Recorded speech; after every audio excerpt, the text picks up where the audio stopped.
Ba-di-da-dum-di-dum. Ba-di-da-dum-di-dum. Ba-di-da-da-di-da-do-do. Dum.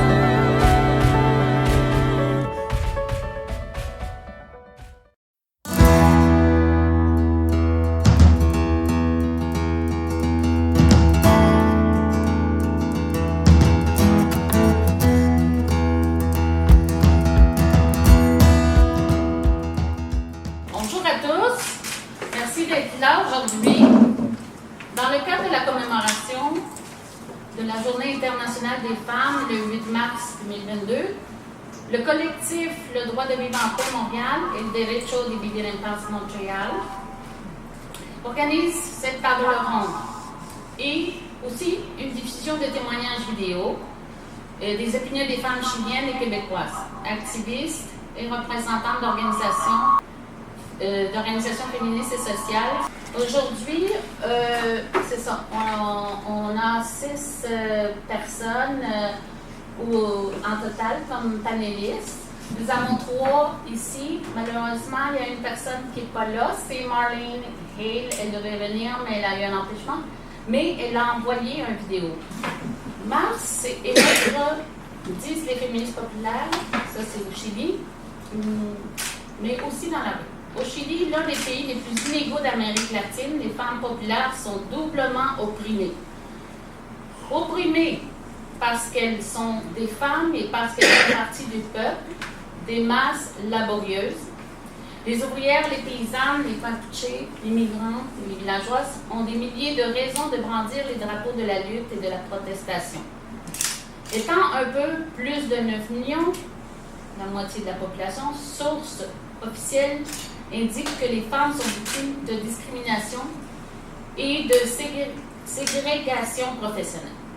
Pour le même travail qu'un homme accomplit, elles reçoivent des salaires plus bas. Elles ont aussi des préjugés, empêchées de participer et d'être promues au travail. Pour le même travail qu'un homme accomplit, elles reçoivent des salaires plus bas. Oh, excusez, je l'avais déjà dit. Outre le travail rémunéré, bon nombre d'entre eux doivent prendre soin de leurs enfants et de leur ménage.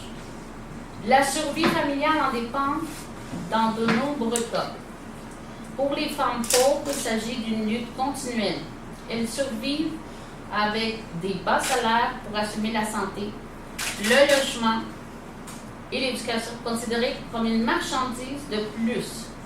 Droits qui ne sont ni de qualité ni totalement garantis par l'État. Ils sont confrontés au coût élevé de la vie et à une culture hyper consumériste encouragée par le modèle néolibéral.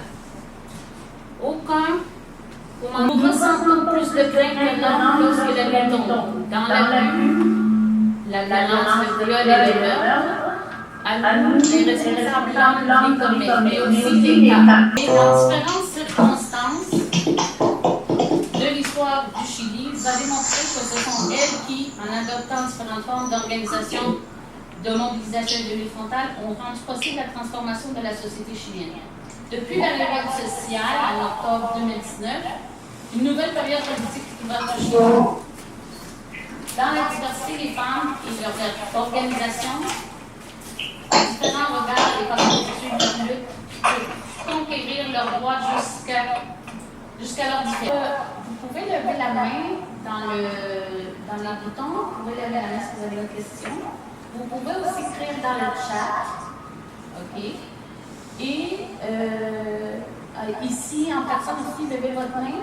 Mais c'est juste quand ça va être le temps de poser des questions qu'on va répondre à vos questions. Buenas tardes. Allô? ¿Escuchan? Sí, perfecto y claro. Hola, es un gusto para mí estar acá en esta importante reunión. Agradezco la invitación. Y bueno, trataré de aprovechar mis 7 minutos que tengo a mi entender para entrar en el tema de la lucha de la mujer, la lucha feminista. Creo que es necesario, y voy a hablar solamente de la mujer del norte, ¿ya? De la lucha que la mujer del norte está dando y ha dado. No voy a hablar del resto del país porque no lo conozco bien y sería realmente no oportuno. Habrá otras personas que podrán hacerlo. A mi entender, estimado y estimada, creo de que para entender un poco cuál es la situación actual de la mujer en el norte de Chile, es preciso hacer una breve reseña, porque todo tiene una historia y todo tiene una causa.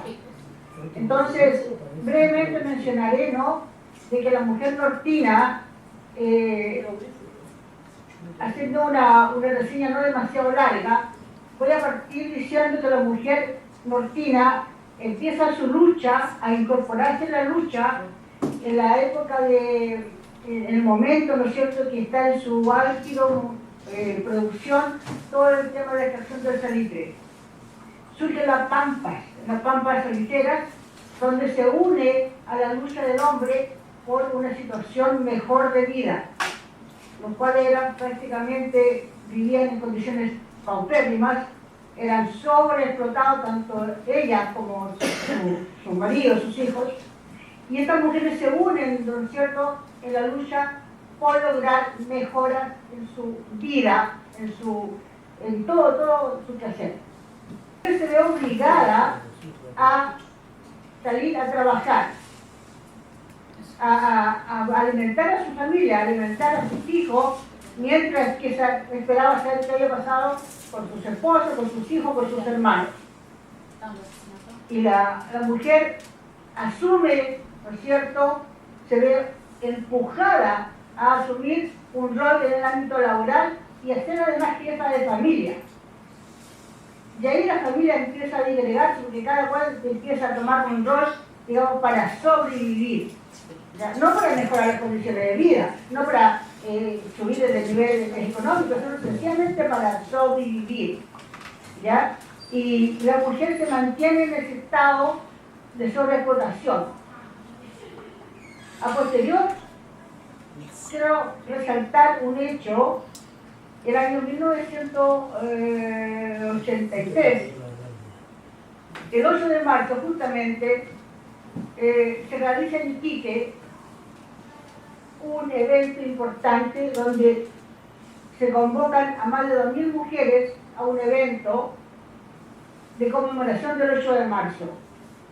Para Iquique fue algo extraordinario porque en Iquique no se movía una hoja, no se hacía nada, nada pasaba. Y fuimos las mujeres las que irrumpimos políticamente, ¿no es cierto?, en la calle, como una gran marcha, un gran evento, evidentemente que fuimos reprimidas. Pero ese hecho, y no te sirve ser porque no había celular, no había WhatsApp, no había nada, o sea, la convocatoria fue voz a voz. Y resulta de que ese hecho, ese hito, marca un después, marca qué pasó. Lo que pasó es que la mujer empezó a organizarse, ¿ya? Empezó a organizarse, empezó a apoyar la incipiente grupo de derechos humanos que funcionaban precisamente por mujeres, pero que estaban ahí muy tímidos, porque la brutalidad, digamos, la represión acá en el norte fue espantosa, fue terrible. Entonces, había mucho temor, mucho miedo, entendible evidentemente. Pero estas personas familiares de los detenidos desaparecidos, de los ejecutados, quisieron a verse acompañadas de esta avalancha de mujeres que se fue incorporando a esta lucha, a esta búsqueda, ¿no es cierto? Y además, donde las mujeres empezó a tomar un rol preponderante en la lucha contra la dictadura, a levantar sus reivindicaciones, a la lucha por la libertad, ¿no es cierto?, por el término, digamos, del secreto, por encontrar a los detenidos desaparecidos, y también, evidentemente, que fue sumando para elevar las condiciones de vida, basta ya de explotaciones, ¿no es cierto?, y que la mujer tuviera más oportunidades y más derechos. Eso marca un hito importante. Ahora, la otra parte, cuando llega la supuesta y mal llamada democracia en este país, que nunca ha sido una democracia, a mi entender, si no continuamos la dictadura, con una constitución que todo lo hace y todo lo tiene ahí muy limitado, empieza este modelo neoliberal a ofrecer oportunidades a las mujeres. ¿Y cómo se las ofrece? Evidentemente, dentro del mismo estado de dominación y doble trabajo entre el signo de bondad que la mujer hace, realiza el día a día, le ofrece capacitación, le ofrece el acceso a los estudios, cosa que me parece correcto, evidentemente, pero todo dentro para las necesidades, para cubrir las necesidades del capitalismo. Y así, el gobierno de la ciudad de Bachelet y los sucesivos mantuvieron y han mantenido, digamos, a la mujer en este interés, como llamarlo así, en esta como aparentemente entregándole cosas para que no piense, para que no luche por su derecho, porque sabe que de alguna manera algo le va a llegar. Eso es lo que yo podría en esta primera parte, digamos, plantear. Y no quiero entrar en la reivindicación que ya se está levantando porque creo que viene en un momento más adelante. Ahora, respecto de, podría agregar, ¿no es cierto?, que respecto del desarrollo político de las mujeres es muy precario. Ya. Hola, buenas. Un gusto estar aquí. Buenas tardes. Mi nombre es Paula Latorre. Soy integrante, bueno, soy la presidenta actualmente, hace muy poco, así que no me acostumbro, de la Agrupación por la Memoria Histórica Providence. Es una agrupación que debo explicar un poco de qué se trata la agrupación. Sí, porque es una agrupación que trabaja en torno a un sitio de memoria declarado hace pocos años, que en algún momento fue un centro de detención y tortura durante la dictadura, uno de los más importantes de la segunda región de Antofagasta, el cual, siendo un centro de paso, abarcó a gran parte de quienes fueron prisioneros políticos durante el periodo de la dictadura. Entre uno de esos, mi papá, una de las razones por las cuales entré a trabajar al sitio. En esto también, para responder la pregunta y comenzar un poco con la exposición, voy a abarcarla un poco desde la lista de trabajo en la organización, que siendo que no es una organización feminista, habemos muchas mujeres feministas en ella y intentamos dar ese vuelco en la perspectiva de la protección de la Organización de Derechos Humanos y de memoria. Y nos encontramos, por ejemplo, en que se aprobó la ley de, o sea, no se aprobó la ley de aborto, se aprobó el proyecto a través de la Comisión Constitucional para establecer como derecho fundamental los derechos reproductivos, pero sabemos que eso tampoco va a ser algo seguro, porque quien toma la decisión de cómo va a funcionar la ley va a ser el sistema legislativo, y justamente ahí puede establecer ciertos parámetros que van a interrumpir un poco el proceso y el derecho al aborto, que es un derecho humano también. Y que desde la revuelta popular en adelante se logró que este movimiento feminista pudiese organizarse y articularse. Sí creo que es importante considerar que aún así hay muchas aristas dentro de la organización de mujeres que está insuficiente y tiene que ver con que la forma de organizarse también disminuye un poco, perdón, me dejo que escuché algo.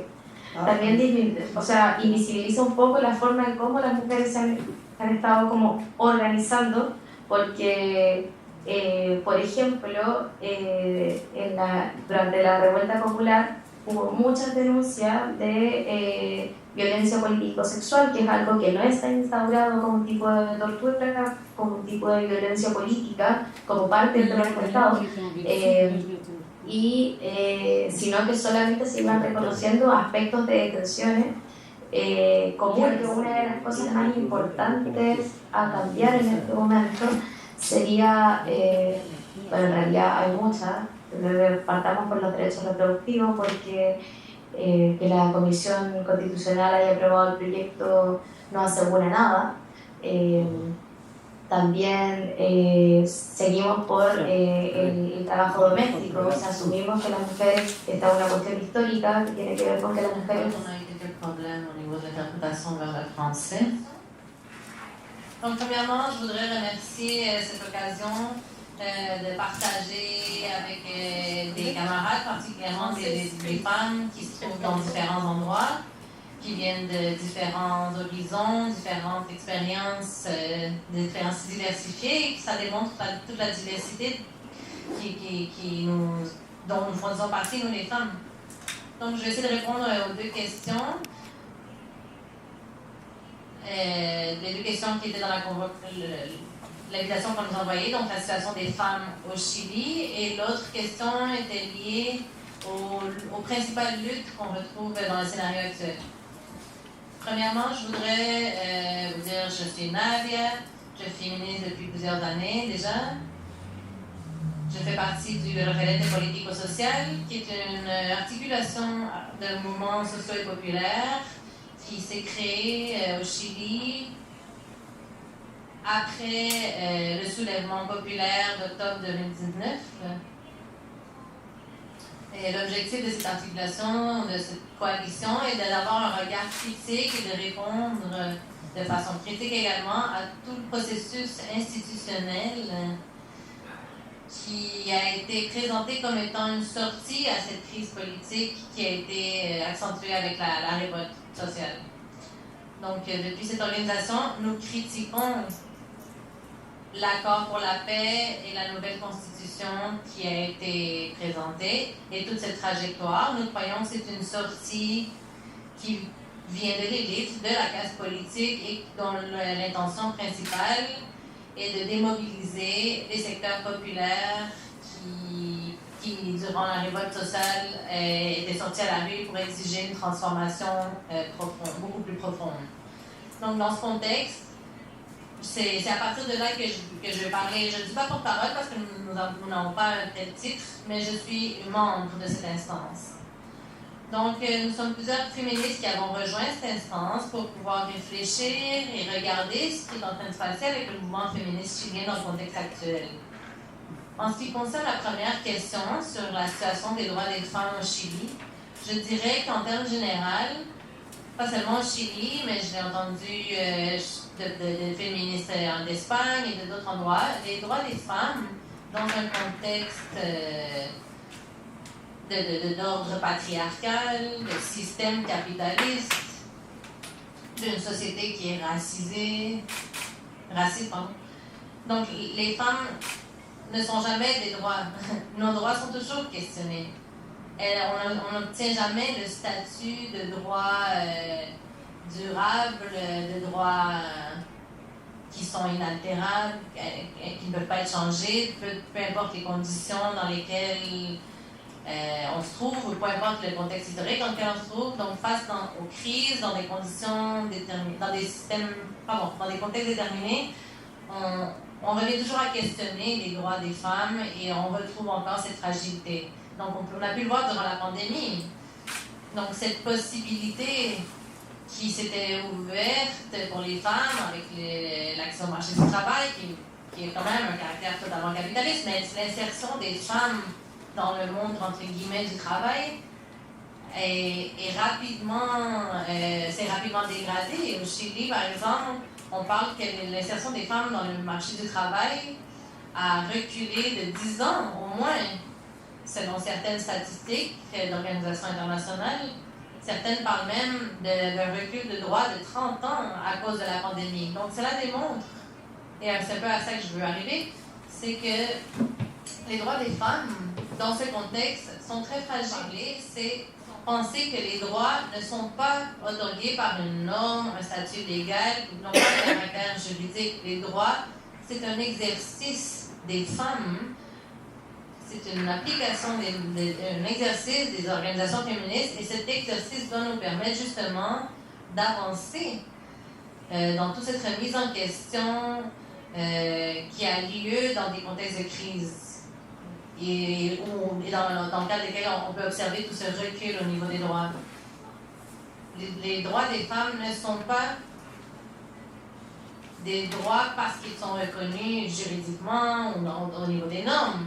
Les droits, c'est un exercice qui ont été... C'est quelque chose qui a été gagné à travers la lutte des femmes. C'est une perspective différente, donc la vision du droit. Donc c'est vraiment c'est lié au processus des organisations, aux exercices, aux actions des organisations. On peut voir que dans un État néolibéral chilien, capitaliste, néolibéral, dans cet État qui a violé les droits humains durant les dernières périodes et de façon permanente, je dirais. Donc, avec la transition et la nouvelle démocratie, il y a toujours eu des assassinats de camarades, activistes. Donc, c'est quelque chose qui existe depuis les années 90, comme une continuité même de la dictature. Mais dans ce contexte, essayer de penser à la parité comme étant une avancée, parce que c'est une reconnaissance de cet État, une reconnaissance de l'existence des femmes et d'un certain niveau de participation. Mais encore là, c'est très relatif, et depuis notre perspective, et depuis la perspective de plusieurs des féministes qui font partie de notre articulation, de notre coalition, nous croyons qu'il ne faut pas voir ça comme une avancée. Pourquoi? Parce que ce qu'on est en train de faire, c'est de renforcer cet État. Un État qui a violé des droits. Un État qui, par exemple, le collectif d'Arte disait que cet État est répressif. Donc, reconnaître un peu la participation des femmes au sein même de cet État, c'est reproduire en fait l'ordre patriarcal, c'est légitimer. Donc, d'une part, on a un mouvement autonome hors de l'institution qui privilégie le regard critique et le renforcement des institutions et des femmes en tant que sujet politique. Et d'autre part, un mouvement qui croit qu'à travers l'institution, à travers l'incorporation aux institutions gouvernementales, ils pourront atteindre certains... réussir à obtenir plus de droits. Donc, du côté plus autonome, critique de l'institution, ce que nous visons, c'est de renforcer les processus d'autonomie, d'organisation des femmes. Bonjour, je suis Chantal Morin, je suis responsable de la condition féminine de la centrale syndicale de la CSN au Conseil central de Montréal métropolitain. Je vous remercie pour l'invitation et je suis très heureuse d'être parmi vous aujourd'hui. Je voulais vous dire que je suis une femme déjà très engagée. On m'a demandé de venir partager avec vous sur les droits des femmes au Québec. Mais les droits des femmes au Québec, c'est pour toutes les femmes, même les femmes migrées, c'est pour nous tous. Fait que je vais parler en général. On doit... Il faut parler plus tranquillement. C'est pour le temps du temps. OK, merci, excusez-moi pour la traduction. Fait qu'on doit parler des dernières décennies qui ont permis aux femmes de faire de grandes avancées au Québec sur divers plans, que ce soit social, économique, juridique ou politique. Mais malheureusement, l'égalité est encore loin d'être atteinte dans notre société. On se doit d'exercer une constante vigilance pour maintenir les acquis des femmes, de les consolider et de riposter à toute forme de discrimination qui affecte notre quotidien. On peut penser aussi aux victoires comme les congés parentaux pour les femmes qui sont enceintes, le retrait préventif, les services de garde, les programmes de lutte contre le harcèlement et les violences sexuelles, le féminicide, les mesures de lutte contre les discriminations. Mais malgré tout ça, il nous reste encore beaucoup de lutte à faire. Il faut rester à l'affût. J'ai voulu me faire une petite thèse. Hier, j'ai fait une petite recherche pour voir le droit des femmes chiliennes quand elles arrivent au Québec. Et j'ai tombé sur une recherche où est-ce que 193 femmes ont répondu. Une cinquantaine d'entre elles étaient des femmes chiliennes, mais ça englobe plusieurs nationalités. Puis je veux vous en faire part un petit peu de leur réalité quand elles arrivent au Québec, les problématiques qu'elles rencontrent. Il y a plusieurs défis et enjeux. Donc, pour les défis et les enjeux rencontrés par les femmes migrantes, elles ont raconté, en partageant largement le sentiment que le Québec est une société au sein de laquelle elles peuvent beaucoup mieux s'affirmer comparativement à la situation qui prévaut dans leur pays d'origine. Elles voient aussi dans cette société un milieu qui permet une meilleure perspective pour l'avenir de leur enfant. Cependant, elles ont toutefois le sentiment d'un désir d'émancipation qui est entravé par de nombreuses barrières qui se dressent devant elles et qui leur semblent infranchissables. Plusieurs failles ont été identifiées. Des longues listes d'attente, autant pour les garderies subventionnées que pour la francisation. Le manque d'efficacité des programmes de francisation et le manque d'interprètes pour celles qui ne partagent pas la langue. La recherche d'une garderie et d'un logement sont les premières démarches effectuées par les femmes nouvellement arrivées ayant des enfants en bas âge. Sans garderie, leur mobilité pour les premiers pas vers l'intégration est freinée. Il en résulte que ce sont les femmes immigrantes qui se retrouvent particulièrement freinées dans leur tentative d'intégration. Sans francisation et sans garderie, c'est l'isolement pour ces femmes. L'emploi est le nerf de l'intégration. Même quand elles disposent de beaucoup d'habiletés, que ce soit le diplôme, l'expérience ou la langue, ces femmes immigrantes ont du mal à se faire valoir sur le marché du travail québécois. Les femmes chiliennes travaillent surtout dans le secteur du commerce de l'hébergement, ce qu'on appelle les hôtels, services de restauration et soins de santé. Souvent avec un travail précaire. La précarité est un véritable problème, trop souvent abusif. Il faut avoir un revenu acceptable et stable. Je ne peux m'adresser à vous sans parler de la charge mentale que la pandémie a eue comme impact sur les femmes qui ont été au fond de cette pandémie. Les services essentiels, la santé, les épiceries, le ménage, la désinfectation, le télétravail, des postes occupés par un plus haut taux de femmes que d'hommes. En plus que cette épuisante réalité, les femmes ont dû composer avec les écoles ouvertes et fermées ou les garderies qui étaient fermées. Des fois, ils ont les enfants de 2 âges, les enfants d'école et les enfants de garderie, ce qui a apporté son lot de pertes de salaire par des jours de congé ou l'obligation de décliner un travail. Celles en télétravail ont dû jongler avec travail et enfants à la maison. Le taux faramineux de féminicide a augmenté par le fait encore que les femmes ont été plus souvent en présence à la maison avec leurs conjoints violents. Les maisons d'hébergement n'ont pu répondre à la demande.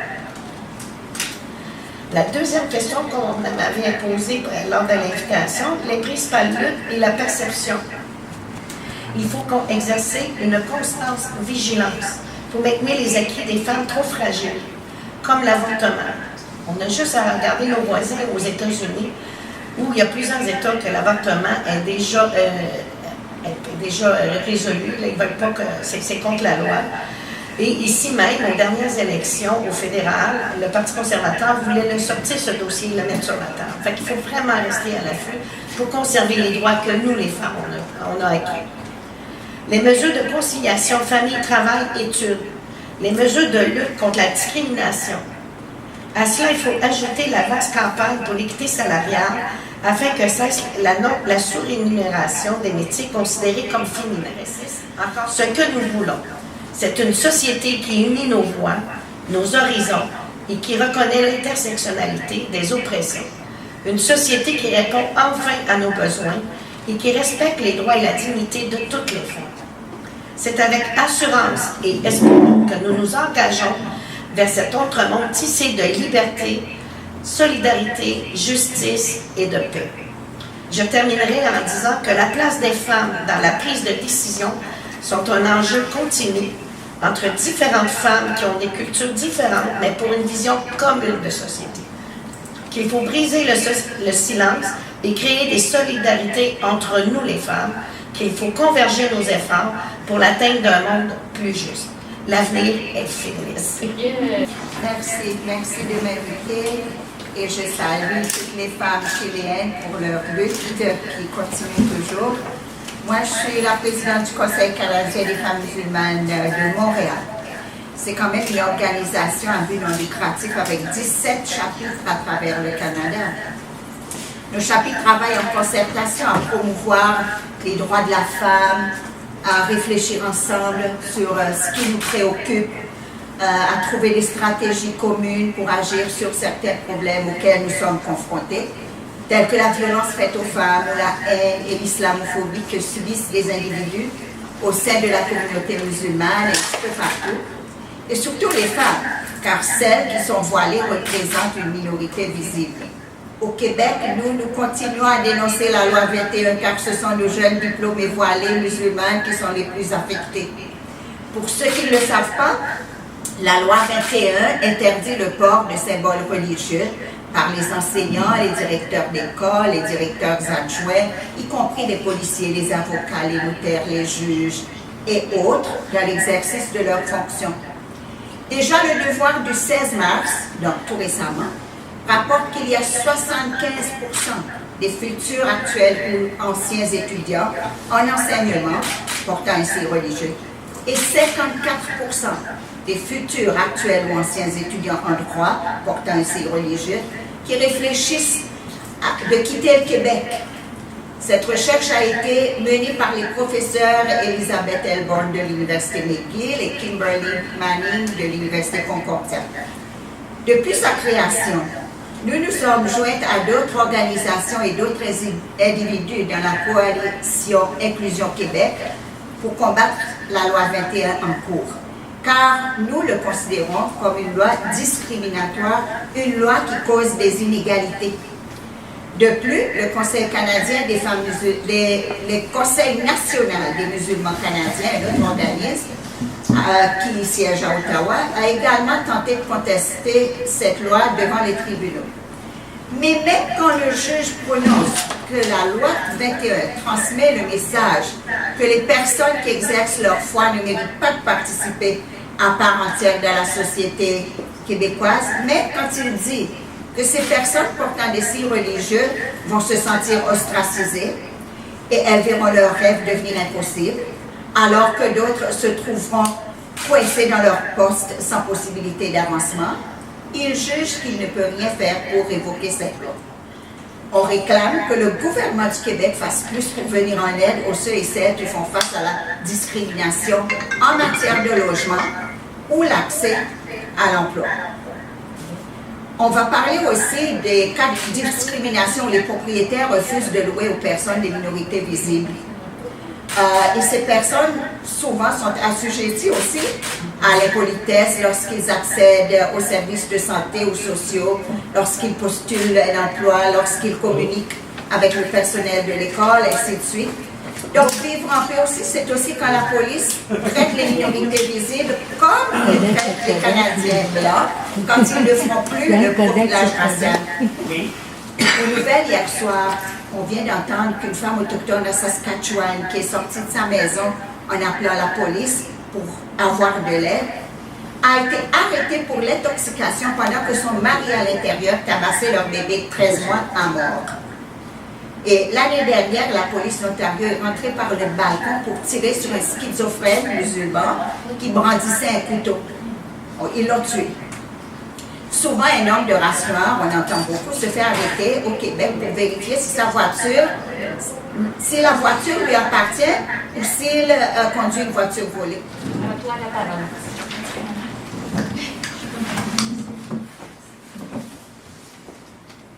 Donc, bonjour tout le monde, est-ce qu'on m'entend bien? Parfait, merci. Alors, je me présente, je m'appelle Jackie Garcia-Nadia, je suis intervenante en santé mentale et chargée de projet en prévention de la détresse au niveau psychologique. Quand j'ai vu les deux questions qu'on m'a remis, donc quelle est la situation des droits de la femme ici, dans la situation actuelle, en fait, ça m'a exposé à nouveau à quoi est-ce qu'on est exposé. C'est de repenser au projet de loi C-31 qui a validé en fait, et je fais un peu d'histoire pour celles qui ne sont pas familières avec la réalité du Québec. En fait, la loi C-31 qui a autorisé finalement les femmes autochtones à reconnaître leurs petits-enfants comme des personnes autochtones, comme des personnes membres de leur communauté, de légitimer une identité. Pour moi, c'est également de penser au projet de loi en ce moment, le projet de loi 96, qui veut enlever l'accès à l'interprétariat pour les personnes qui sont ici depuis plus de 6 mois. C'est également la loi 21, justement pour le port du signe religieux. Et l'impact que tout ça a sur les femmes, l'impact que cela a sur la société, et le manque d'espace qu'on a pour exister. Du fait qu'on est mis dans des cases, du fait qu'on ne reconnaît pas, en fait, le trauma qui est évoqué dans tout ce qu'on voit, dans tout ce qu'on entend, dans tout ce qui est perpétré à travers la femme. Je ne peux pas être ici et ne pas mentionner Joyce Echaquan. Une femme autochtone atikamekw qui est décédée devant une caméra par manque de sensibilisation, par discrimination, par désinformation, par manque de sensibilité et d'humanité envers une femme qui méritait de vivre. Et de se dire que sa famille, sa nation, ses enfants, son mari sont exposés à ça, que ça devient des cas publics, que c'est quelque chose qui ne s'efface pas de la mémoire, que c'est quelque chose auquel ils seront exposés encore et encore et encore aujourd'hui. Et c'est de se dire comment est-ce qu'on peut avoir un espace dans lequel on parle de changement, où les choses que je mentionne, c'est l'effet des 10 dernières années. Je ne suis pas en train de parler des années 2000, mais de 2015 en avançant. Et c'est de se dire, est-ce qu'on a vraiment une place justement dans la sphère sociale, dans l'imaginaire social pour exister, pour créer le changement? Est-ce qu'on est rendu là? En fait, je pense qu'on l'a pas, mais je pense qu'il y a encore un travail. Oui, je vais lui donner la place de nous dire qu'en ce moment, je suis enchantée d'être avec autant de femmes qui se battent à mes côtés, et moi d'être avec elles, nous battre pour une cause. Mais j'aimerais qu'on prenne un instant pour penser à toutes ces femmes qui ne sont pas là, qui n'ont pas la place, qui ne savent pas qu'elles ont la place de prendre la place, qui n'ont pas la chance, pour qui c'est dangereux, pour qui ça représente un danger pour leur vie, pour leurs enfants, pour leur travail, pour leur existence dans la société. Parce que si on ne le fait pas, en fait, on ne changera pas les choses. Mais c'est de me dire qu'il n'y a pas encore assez de choses qui sont pour nous. Il n'y a pas encore assez d'espace pour nous octroyer la chance de vraiment être vus. On est mis dans des cases.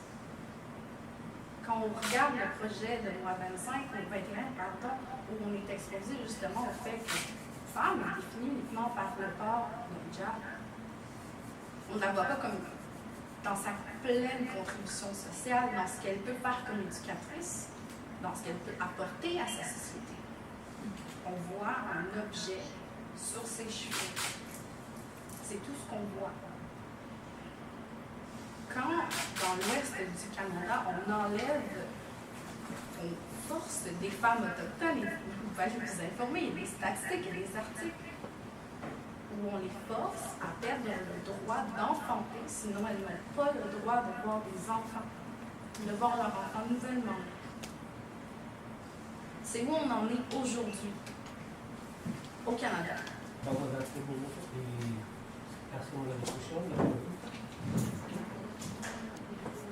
Quelle est la situation de la violence conjugale?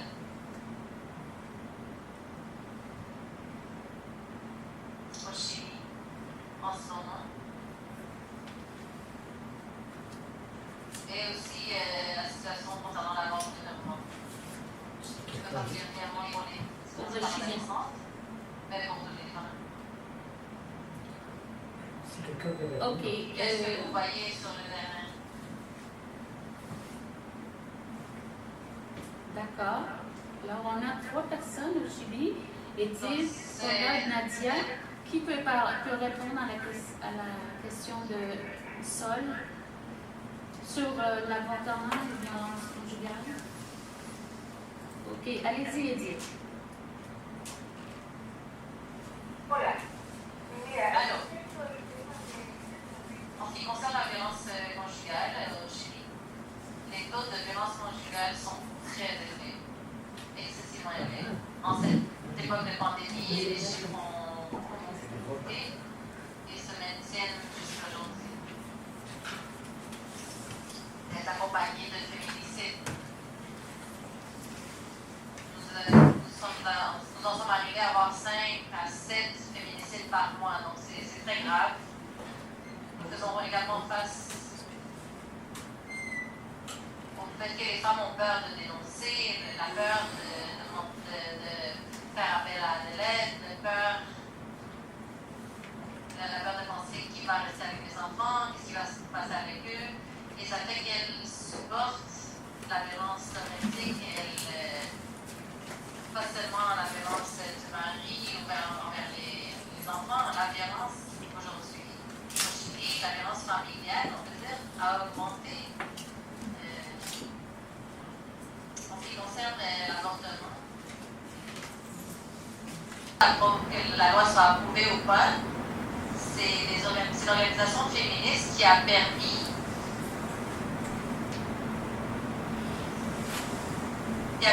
que le réseau d'avortement soit mis en place et qu'il soit effectif.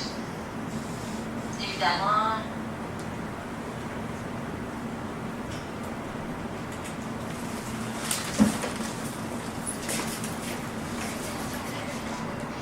je ne sais pas que les femmes qui meurent en essayant d'avorter chez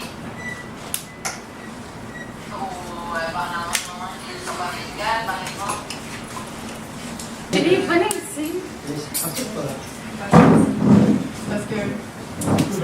Parce que je suis prends un peu votre place. je me demandais juste À qui vous posez la question? au Chili, en fait. On a très peu de temps. C'est juste une personne qui peut répondre. Bon, ben d'accord. En tout cas, non, c'est juste parce qu'il me semblait aussi qu'il y a eu le viol conjugal qui a été reconnu au Chili, peut-être en 2001, ou en tout cas dans les premières années, si je ne me trompe pas. J'étais allée en 2007, puis il me semble que j'avais vu ça. Puis, en fait, en parlant d'avortement, tout ça, je me demandais si pour la gestation pour autrui, est-ce que vous avez quelque chose à dire là-dessus au Chili, ou peut-être pas non plus. Parce que ça touche, il y a des études qui sortent, ça touche les femmes, par exemple, en Inde, c'est très répandu, parce que les femmes ont pas d'argent, sont pauvres, tout ça, fait que c'est pas un moyen de venir chercher de l'argent. En même temps, c'est beaucoup tard à ce corps. En tout cas, c'est juste parce que ça m'a fait penser à ça. Je ne sais pas si vous avez eu une ou trois qui étaient là-dessus. On peut passer à un sujet. No. Si puede responder alguien una respuesta, porque después vamos a tener que concluir.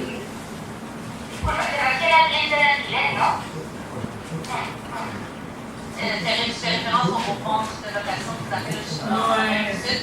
Gestation pour autrui, en tout cas, ça dépend du point de vue aussi. Mire, yo creo que para responder rapidito, yo creo que pour répondre rapidement, je crois qu'au Chili, au sein du mouvement féministe des femmes, il y a des sujets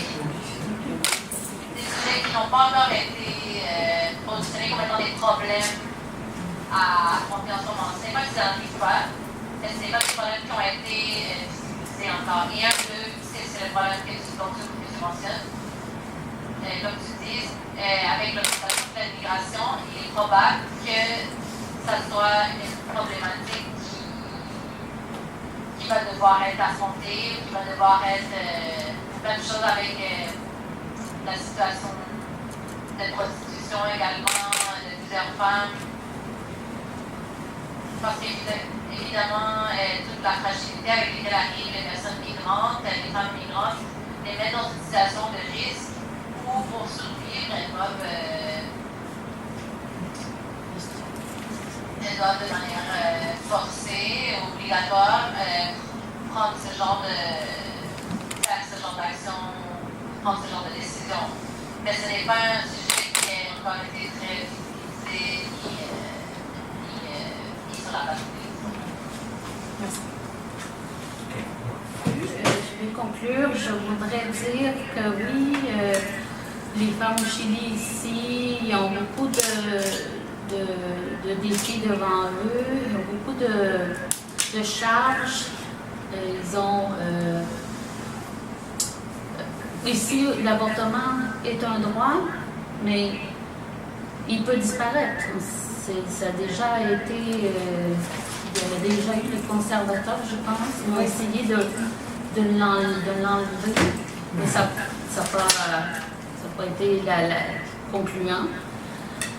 Mais au Chili, on est en 2022 et on n'a pas encore ce droit-là.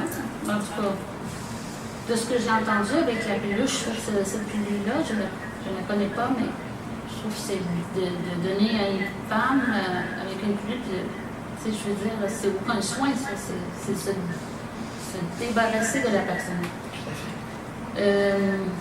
Oui, on a beaucoup de choses à relever au niveau de l'environnement. On n'a pas parlé du tout de l'environnement, mais c'est quelque chose qui est important, qui est relié à la femme. C'est ça, la santé. Si on n'a pas un environnement en santé, nous ne serons pas en santé. Et avec ce qu'on voit aujourd'hui, la guerre, c'est fou, mais on ne devrait pas être en train de faire la guerre. On devrait être en train de protéger notre santé, notre famille, nos personnes âgées. On n'oublie pas qu'il y a beaucoup de personnes âgées qui sont décédées, là, je veux dire, avec la pandémie. Puis c'est pas encore fini, la pandémie, puis ils ont commencé la guerre. On est contre la guerre, les femmes. On n'est pas dupes.